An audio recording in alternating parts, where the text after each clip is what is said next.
Tim peneliti gabungan dari Center for Prehistory and Austronesian Studies, CPAS, kembali melakukan ekskavasi di situs Purbakalapatiayam di Desa Terban, Kecamatan Jekulo, Kabupaten Kudus.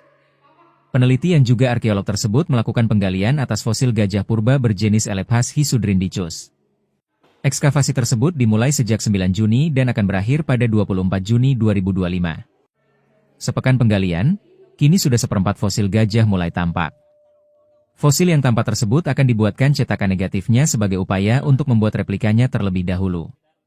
Koordinator lapangan dalam ekskavasi kali ini Damakori Arjanto mengatakan, keputusan dari para peneliti saat ini yaitu menampakkan terlebih dulu fosil yang terpendam di dalam tanah sedalam sekitar setengah meter. Selebihnya untuk pengangkatan, pihaknya perlu mendiskusikannya bersama para peneliti lainnya. Untuk saat ini fosil yang terlihat berupa tulang kaki, paha, lengan, sebagian tulang belakang, tulang rusuk, tengkorak, dan rahang bawah, ujar Dama yang juga dosen arkeologi Universitas Gajah Mada. Jenis fosil yang saat ini tengah pihaknya ekskavasi merupakan fosil gajah purba Elephas hisudrindicus yang diperkirakan hidup kisaran 800.000 sampai 450.000 tahun yang lalu. Uniknya gajah ini ditaksir hidup semasa dengan gajah purba lainnya berjenis tegodon yang fosilnya juga ditemukan di situs Purbakalapatiayam. Ini ekskavasi dilakukan tahun kedua. Ini dimulai tanggal 9 kemarin, berakhir nanti rencananya tanggal 24. Rencana di periode ini kita menampakkan dulu fosil utuhnya ini, fosil gajahnya. Ini sementara itu prioritasnya, dan juga membuat replika dari fosil ini. Nah, apakah nanti kemudian akan diangkat atau bagaimana, itu akan kami diskusikan kembali setelah proses penggalian periode ini selesai dan replika negatifnya sudah bisa dibuat. Itu. Mas, ini yang sudah terlihat bentuk bagian apa ini? Yang sudah terlihat mungkin ya seperempat dari gajahnya ya, seperempat individu. Jadi ada tulang kaki sebagian, ada tulang paha, ada tulang lengan, kemudian ada tulang tangan ini, ada beberapa tulang belakang, ada beberapa tulang rusuk, sebagian dari tengkorak dan rahang bawah itu sudah tampak. Nah, sisanya yang belum tampak, apakah ada di bagian atas atau bawah, kita belum tahu. Kalau dari posisi tanah awal hingga ke penggalian itu berapa meter?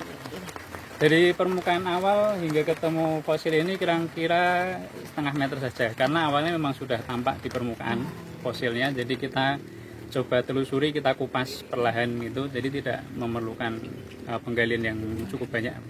Kesulitannya apa kalau selama untuk mencari utuhnya itu? Kesulitan pertama lahan, ini lahannya sangat beragam kondisinya. Ada di lereng begitu, jadi pada beberapa area kita perlu melakukan penggalian lebih dalam, di area yang lain tidak. Kemudian kita tidak tahu polanya, jadi di mana fosil itu berada kita nggak tahu, kita hanya coba menelusuri fragmen per fragmennya, tapi kita tidak tahu pastinya kemana gitu ya.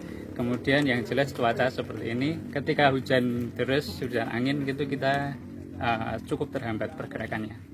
Untuk sebetulnya kegiatan saat ini adalah kelanjutan dari penggalian yang diinisiasi oleh kami tahun lalu bersama dengan CPAS, dan sebagaimana diketahui tahun lalu tim peneliti menemukan fosil Elephas, dan hari ini penemuan tersebut atau penggalian tersebut dilanjutkan untuk bisa menampakkan Elephas tersebut secara utuh, sekaligus kemudian para peneliti membawa ahli untuk melakukan casting, dan tujuannya adalah mengkonservasi serta mengonservasi tulang-tulang tersebut yang nantinya bisa diselamatkan rencananya dan dibawa ke museum.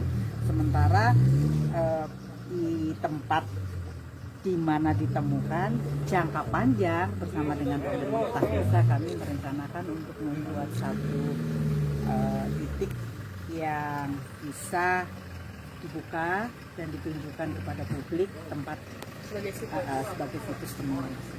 tapi kedepannya bakal ada lagi penggalian. Nah, tergantung hasil penemuan dari penggalian ini kan. Tapi kawan-kawan peneliti meyakini bahwa situs ini kan kaya sekali. Kalau sekarang dilihat itu elepas utuh. Kita sedang atau kawan-kawan peneliti sedang mencoba mencari titik-titik lagi di mana kemungkinan bisa menemukan temuan-temuan baru yang bisa melengkapi temuan yang ada. Tapi yang pasti tadi pagi saya ke museum diskusi dengan kawan-kawan para peneliti, mereka mengatakan bahwa di Bupati Ayam sendiri dari sebaran temuan yang sampai saat ini ditemukan di museum itu lebih dari 10.000 fragmen.